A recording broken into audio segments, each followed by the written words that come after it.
Thank you all for joining this Grateful Dead and Kirk Minihane show, unnamed as of this point, podcast.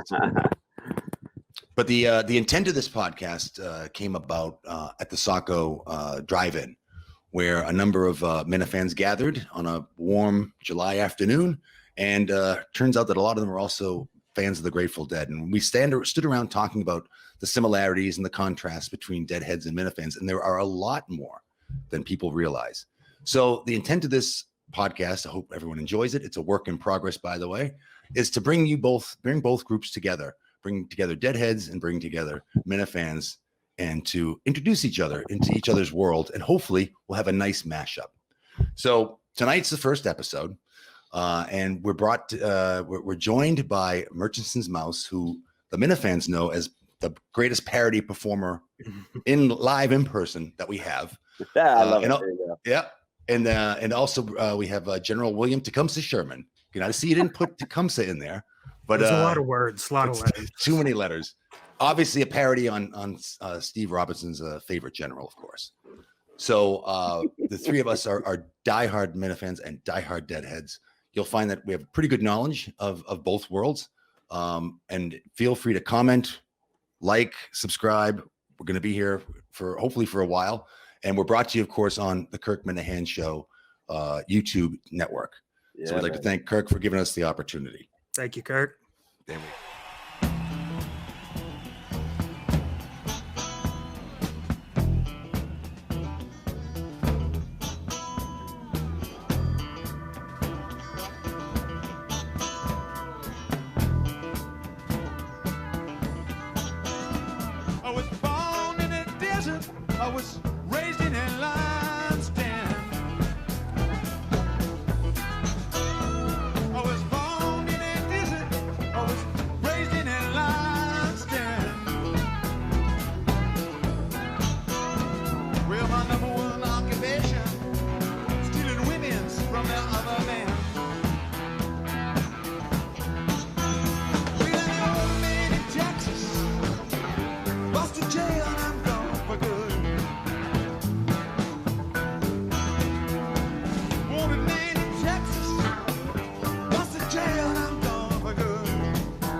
And we're back, and we'd like to start this discussion tonight on the very first Minifan Deadhead mashup show with some comparisons between the two groups.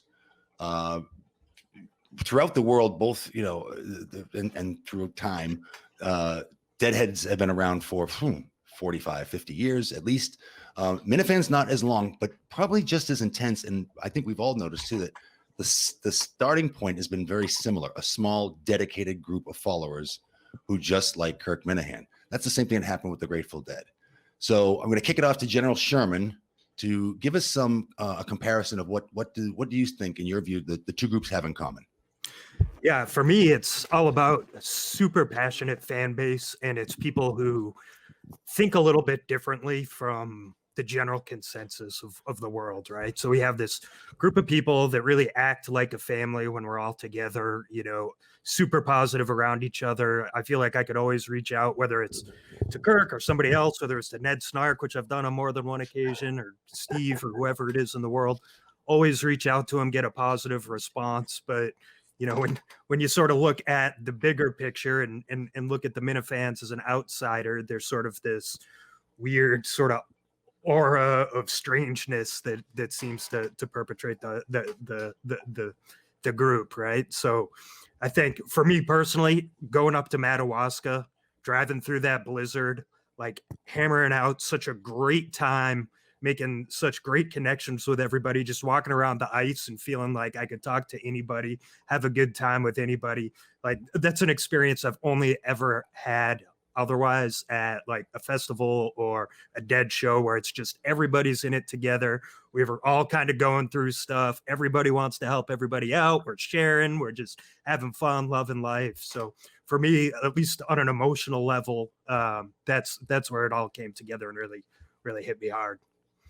That's spot on. What do you think, Mark? Yeah, I think the funny thing is that you talked about this discussion coming up at Saco, because it turned out to be a lot of Deadheads there. And when I went to Milton's for little mini thing that we had there with Kevin and John Featherston, I had my Steal Your Face tie tack on, and 3 or 4 people. Hey, I like your pin. Hey, I like your pin. Hey, I like your pin. Right. But I think the funny thing about the thing that I think about with Sacco is the thing that you think about with the Grateful Dead. They're not going to. The fans love them so much, and there's little pockets of that love everywhere. And they're not going to sell as many T-shirts as Portnoy. They're not going to sell maybe as many downloads as Ellie Schnitt, but they will, and Kirk will sell out a place anywhere, anytime, all the time.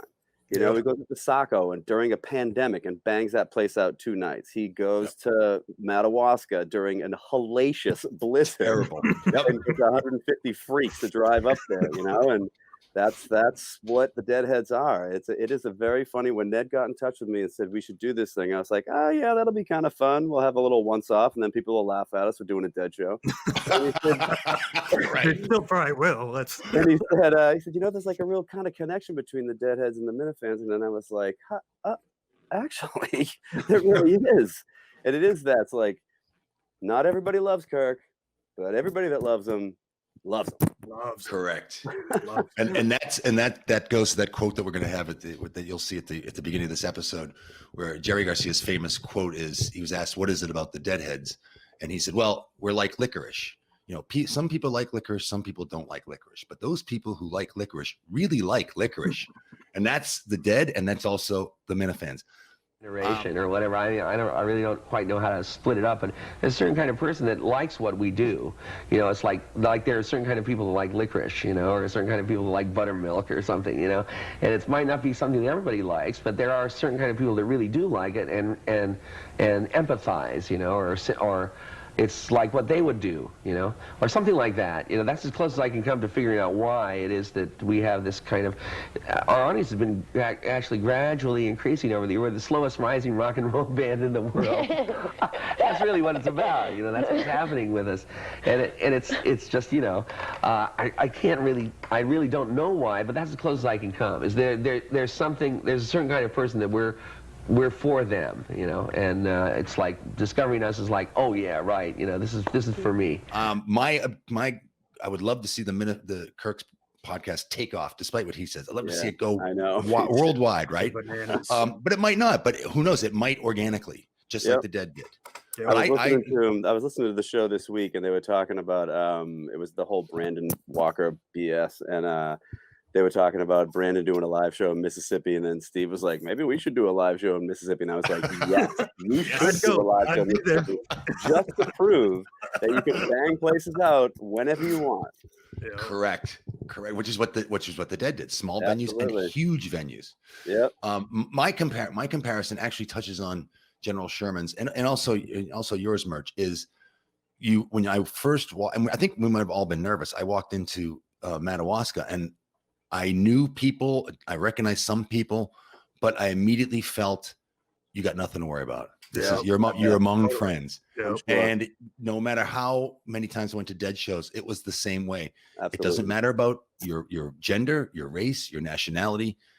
Same thing with the Minifans. It's only about Kirk. It's only about Kirk, or it's only about the music.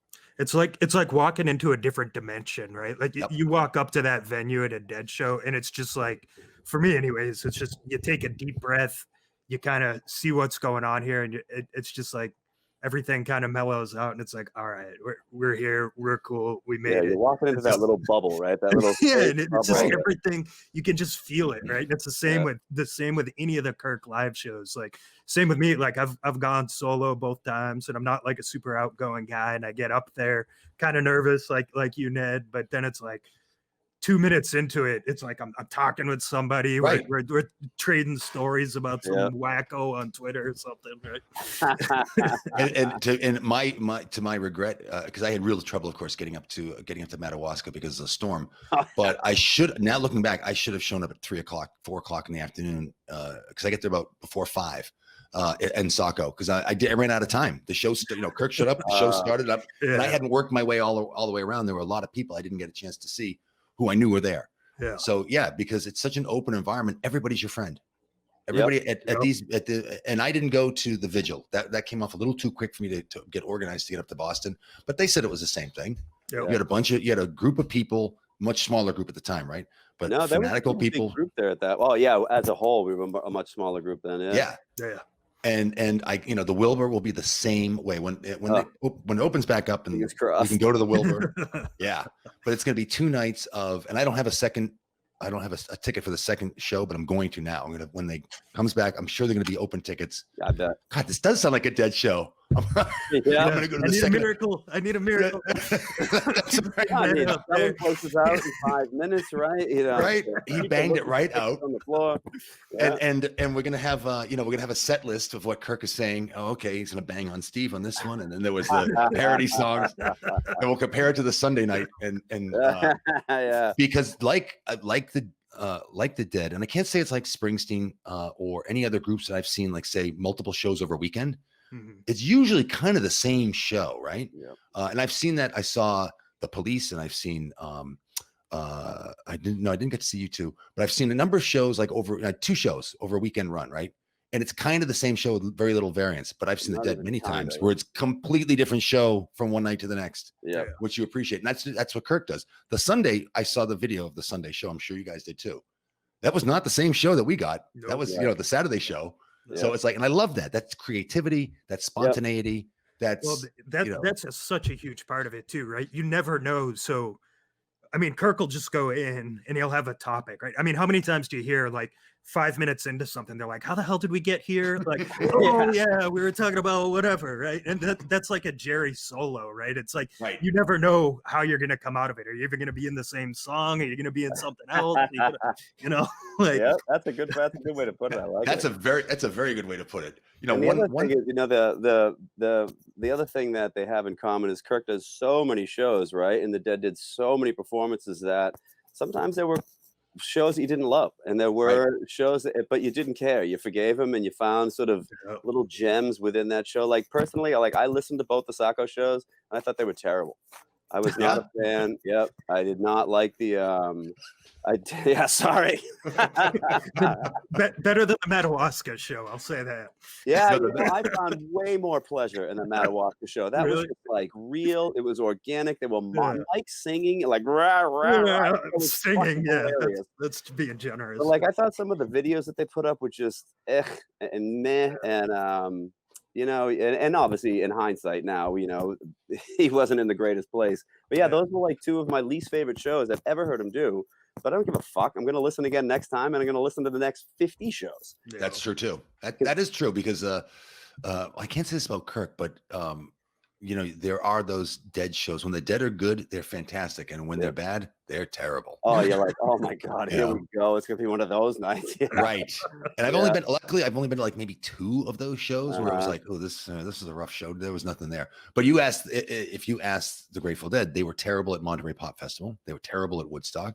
Yeah, they didn't play at Altamont, thank God. Right. All the big shows, and Jerry used to say, we're terrible at the big shows. Yeah, and they're out of the element, right? They're not surrounded by loved ones. They're not surrounded by those people. They're not in that bubble that Sherman was talking about. They're not with. There's not that safety where if you fuck up, we'll give it to you, because you're gonna play 18 more songs, and we're fine with that. Right. But I do like the Kirk riffs, and that's actually that. General Sherman, that's an excellent analogy, because even in the Sacco shows, someone, Steve or Mike, will just say something, and I can't believe it's scripted. I can't believe it's planned. Nobody can be like that, right? I don't think anyone. No. But Steve will just say something odd, and Mike will say something stupid, and Kirk will just like, what? Stop. Well, and then you're off to the races for 10 minutes of.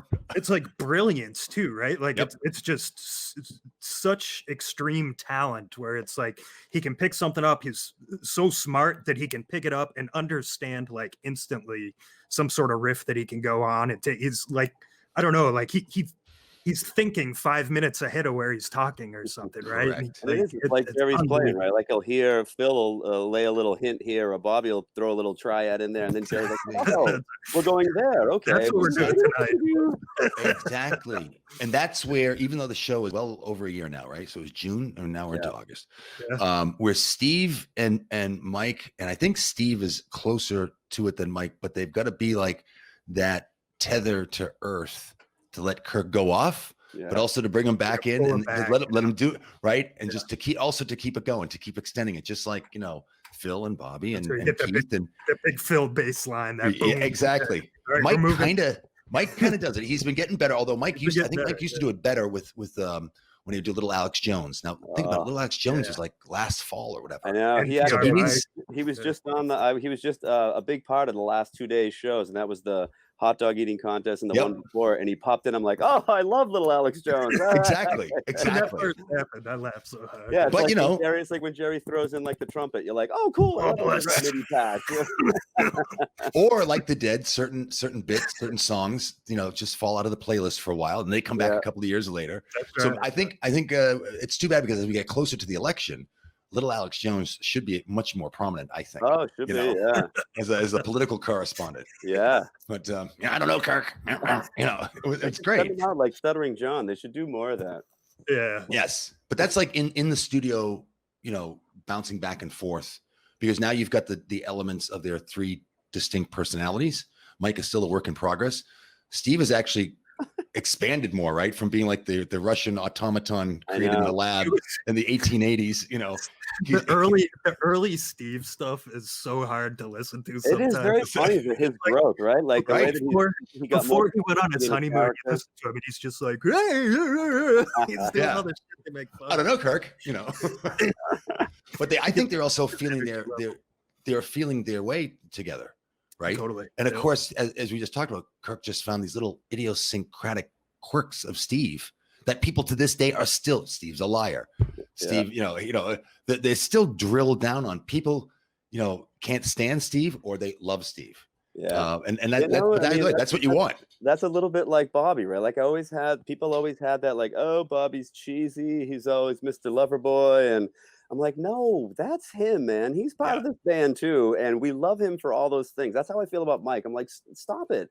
He's a fucking funny dude, and he says funny things sometimes, and he cracks me up to no end. I hate when people say they hate Mike. Fuck all you people. Yeah, that don't like Mike. Yeah, I just think Mike needs to improve a little better with leading Kirk to subject. He did it, by the way, with the return of the shows this week. He did an excellent example with the with getting Kirk to talk about what gets him into that place. Yeah, I thought that was very good. Yeah. And of course, he also was pretty responsive and contributed when Kirk started doing the wrestling thing, you know, that was great. That was great. Pretty well, yeah. Those are some of my favorite Mike moments. They're super small, but they're like at the very beginning of those tangents, like that wrestling thing. But even if you go back to like Steve, my good man, it was like Mike was one of the first. Like I can't remember who exactly started it, but it was like that slow build that just ended up taking on its own momentum, right? Yeah, but it wouldn't have happened without Mike. Another sort of comparison for these guys is if Kirk keeps going through his ups and downs, right? It's like the hiatus is when Jerry falls off the wagon, he gets arrested, or he's goes into a diabetic coma, or a bunch of people die, you know. Yep. The Dead took a break from end of 74 into almost all of 75. Yeah. You know, just got tired of the road. They were mentally and physically exhausted after touring since like 68 or so. Yeah, and that's what Kirk's going through. Kirk is the hardest working podcaster in the business, right? He really is. He is doing it. He's like the James Brown of podcasting, right? Yeah. The guys. I mean, every single day, there's just not another guy out there like him. And he brings it. He never mails it in. There's never a best of. Every single episode, he's like bringing it 100%. He's going off. I mean, the callers, you never know what you're going to get with callers, but he's always taking them and making them better. It's great. It did seem like this week, I'm a special ed teacher, and I have worked with kids with very interesting difficulties for a long time. And it was interesting to hear him this week after being away for 3.5, almost 4 weeks, and clearly on a different medication, clearly with a different diagnosis that they're working on it. But me personally, I could hear it like in his laugh. He would laugh comfortably at something Steve said that was funny, instead of being like, ha, ha, ha, and then attacking him for it, and then laugh with, like, he and Mike laughed together instead of like at each other. And I really enjoyed this week, and I hope I hope it continues. I hope he's not watching this, because he's going to kill us for that. Not me. Okay, so to wrap a bow on this, compare the Minifans and the Deadheads. Is there anything else you guys want to add? Because then we'll take a break. We'll come back and we'll do a quick contrast, and then we'll see where that leads us. Sure. You know, I had a shirt growing up. My brother-in-law went to Israel and brought me back this Israeli printed Grateful Dead shirt. Ooh. I know, it was so cool. It was my favorite shirt. I wore it all the time. On the back Like of it, in it Hebrew, said, you know. It was Grateful Dead in English, and then Grateful Dead in Hebrew down the bottom. Oh, but on the back it said, they're not the best at what they do. They're the only ones that do it. Exactly. And that's exactly how I look at Kirk. People ask me like what the show is about, and I'm like, I don't know. It's about everything and nothing, and it's about us. But he's not the best at what he does. He's the only one that does it. That's right. And well, we can talk about that, maybe in a later episode, but it is difficult to explain to people who've never heard or have a preset idea of who the Grateful Dead are, what they are. It's the same thing with even my wife. She's just not into it, even though she'll chuckle at some things he says, but she's like, I just don't get it, And I'm like, it's licorice. It's licorice. It's licorice. That's it. Just like you said, you're like, ooh, I think you like this song, and they're like, Right. Yeah, and or even like picking out an episode or picking out a song. It's like, well, to really fully appreciate some version of some song, you need to kind of understand a little of the context of something that happened before it. Like, there's no beginning, like you just have to kind of jump in. I know. You need to listen for a week. And you know what? And oh God, we're gonna still go on this topic, but that is something that's also a similarity. You go to a Dead show and there's no introduction. Oh, there used to be in the old days, right? Phil Graham would say, ladies and gentlemen, the Grateful Dead. But the lights kind of come on a little bit. There's no big production. They're a very unpretentious band like Kirk. There's no big light show. Even at the end, the last show, they had a little bit of a light show, but it wasn't bad. It certainly wasn't like Van Halen in the 80s. Right.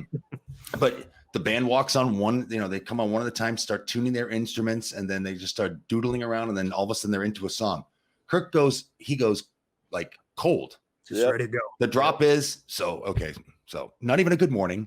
Not a, welcome to the Kirk Minihane Show podcast. Nothing of that shit. Nothing. It's just like he just starts talking, he just starts going, and we're off to the races. Remember they used to have the opening there with the Boston, not drop. Shipping up to Boston. No, that doesn't. No, in fact, he was the one who killed that. Right? He's like, and it was a good idea. Actually. That was hilarious when he was like, "We do that." I know, I remember that. All right, so when we come back, we're gonna drop some quotes here and play a little clip of music. And when we come back, we'll talk about how Minifans and the Deadhead contrast each other, which is also a good topic.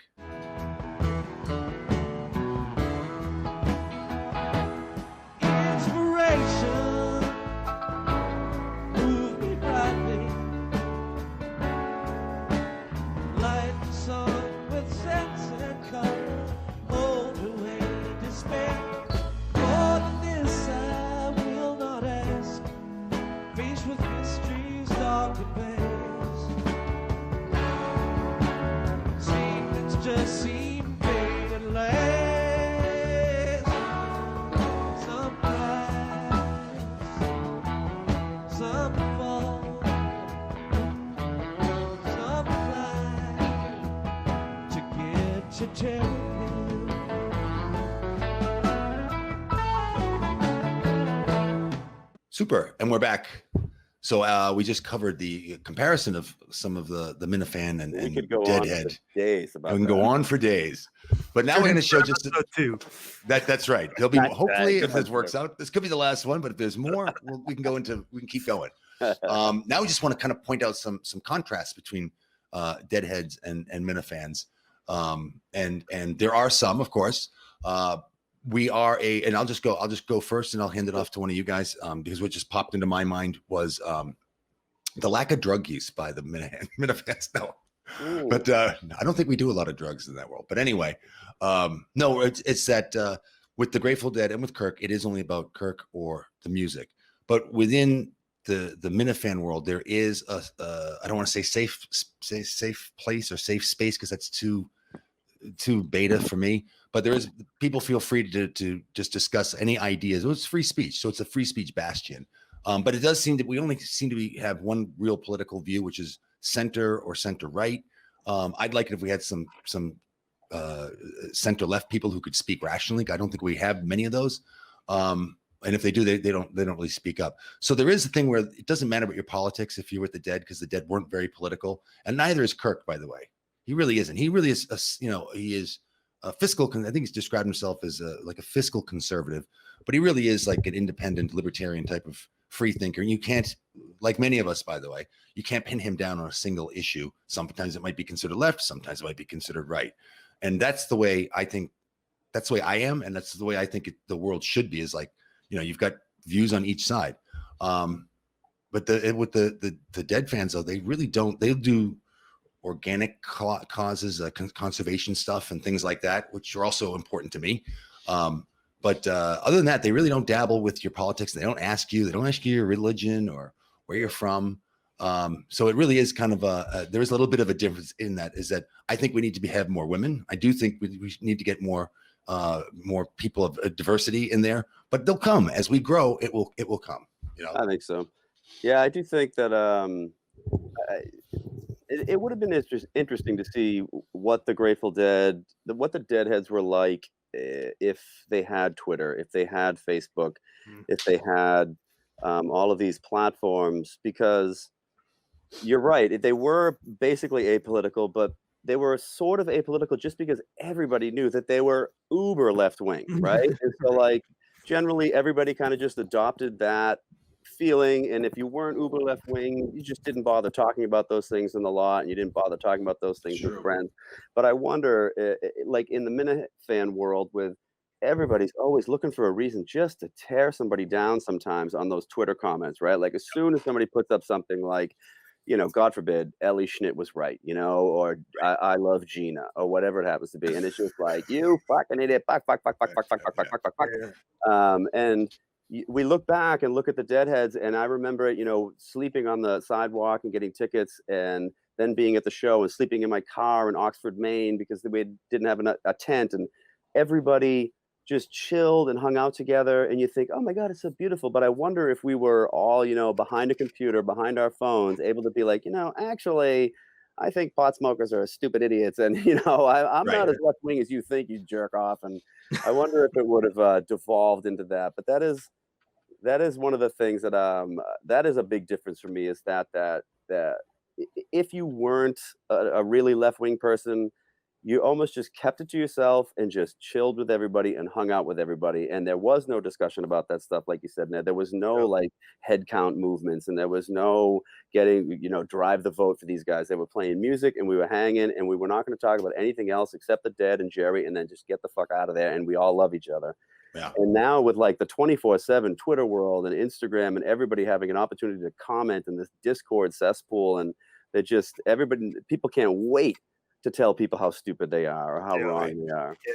And from my perspective, and I'll kind of combine those two thoughts. So for me, it's sort of, you think about where we are today culturally, as a society. And I mean, I can tell you, and just thinking about that from a free speech perspective, and I can tell you, when I became General William Sherman, it was like this liberating moment where it was like, not that I necessarily want to attack people or be an asshole or tear people down, but it's like I finally feel like I can speak outside of the realm of what's typically socially acceptable, right? So I can say something like, I don't agree with Black Lives Matter as an organization, right?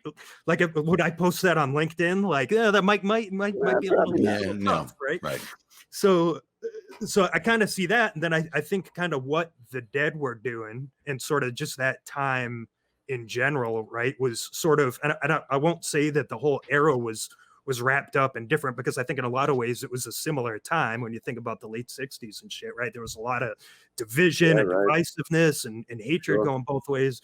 But I feel like within that certain group, it was sort of removed from it all, right? And it was just bubble, right? outside of it. Yeah, I guess it's back to I didn't think about that, but yeah, it's sort of back to that bubble. But it was like, hey, it's not so much we don't want to be political, we want to be apolitical. It's just like, guys, like, let's just share what we have in common and just be positive and try to do something good with it, right?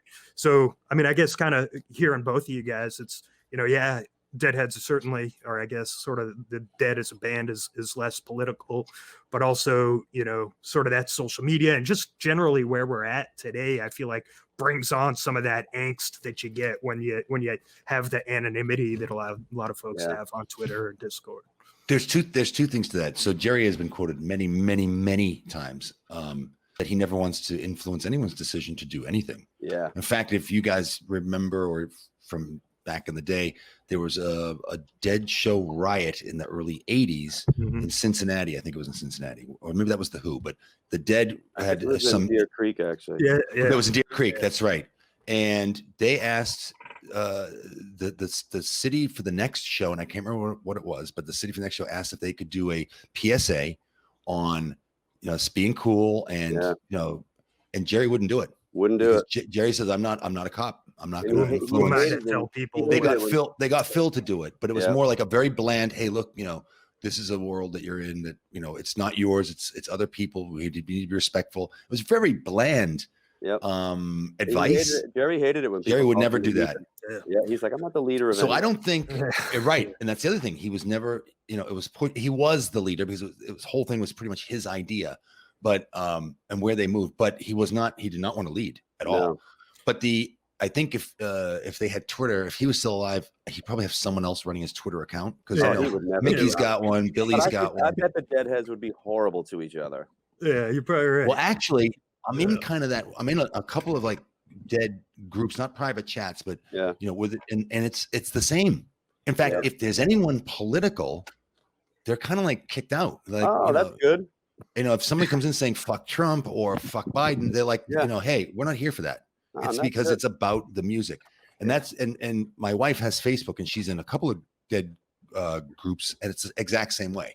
Yeah. So I was on a couple. This is maybe an interesting. We're back to parallels a little bit, but following some Dead and Company stuff, right? Yep. Where it's all of a sudden you start to get this huge divide where it's like, oh, you didn't go to shows back in the old days, like you don't get it, you don't know. You call the lot Shakedown Street, it's the lot, like. And then you have these new guys that are just, or people like me who are like, well, shit, I was in 6th grade, 7th grade when Jerry died. Like I didn't get to see him. That young. Wow. Yeah, I mean, I was married. I saw. God, you're still young. I saw the rest. I saw the other ones. I saw the Dead. I've seen Dead and Company. I've seen Rat Dog. I've seen Phil and Friends. Oh, there you go. Okay, good. Yeah. But yeah, there is that. I've seen it, but not really harsh. But there is that that element of, well, you never saw the Dead, man. Oh yeah. And that wasn't there. Even like, that's a new phenomenon, right? That's a pretty new phenomenon. But that's what Big Cat, I didn't realize that Big Cat was a Deadhead from Barstool, and he was on his show, and I'm not sure who said it to him, but someone said, like, how do you call yourself a Deadhead if you've never seen the Grateful Dead perform? It was Portnoy.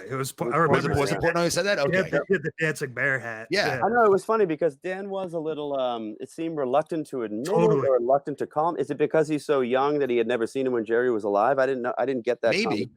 I was wondering if it was that, or if it's just when you're dealing with Portnoy on something like that, you're probably just in your head, you're like, oh, fuck, where's this going to go? Correct. Talk about the similarities between Portnoy and Minihane. No. But if when you contrast like the groups too, is we talked about this earlier. The contrast of the Dead and the Deadheads and the Minifans is such that they do go in very similar directions, but they also they don't go in opposite directions. You really have to be accepted into the Minifan world, though.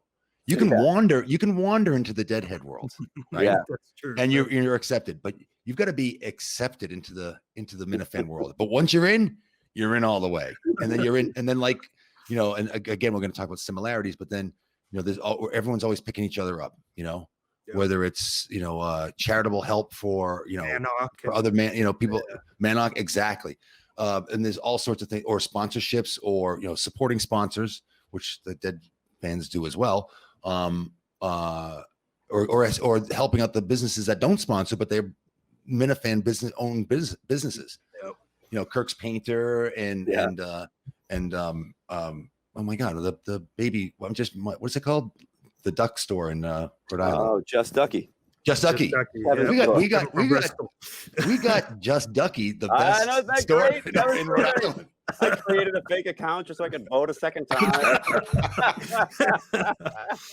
So there is that as well. So, you know, there are some contrasts, but there are, I think, more similarities. Oh, and no doubt. For sure. So, all right, Ned, man, this is just a blast. I love that you decided to do something like this. Around too. We left a lot of stuff too we can discuss on the table, but let's wrap this up. Yeah. Let's wrap this up real quick. If you were to give advice to a first-time Dead, someone who wants to experience the Grateful Dead, what album or specific song merch are you going to give them? So yeah, you know, I think about this a lot because I play with a guy, a bass player who was not a Deadhead at all, but learned all the songs because he was in a band with me, and he was the one that turned me on to the albums. And so if I were to tell anybody that's trying to get into it, I would say stay away from the live tapes. Stay away from it. You got to be into it. You have to be hooked on it. I would go American Beauty. There you go. And for songs, Iko. Ah, it's a great song. Oh yeah. Iko. My dog's named Iko. Awesome. Really? My favorite songs. So similar for me. I always tell people, like, my first introduction to the Dead was Terrapin Station, which I would not recommend like diving into Terrapin Station. Like, I just had an emotional like moment with Terrapin for some reason, but the album was Working Man's Dead. There you go. Sure. Good one. Yeah. Got me there. But I will say, if I were to walk in, because I think to truly experience the Dead, obviously it's live, but I'd sort of settle with, you can find it, Dick's Picks 8. It's from May 2nd, 1970. And the first set is all acoustic.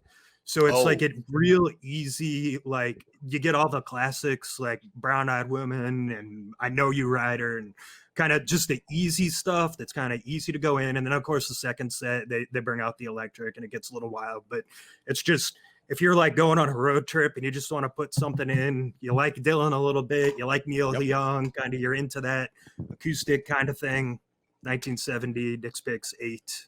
Nice. That's the way to go for me. So What are you, Ned? I mentioned earlier, my wife got me into the Dead. It's like I knew of them, but didn't really, right? New Truck and Casey Jones.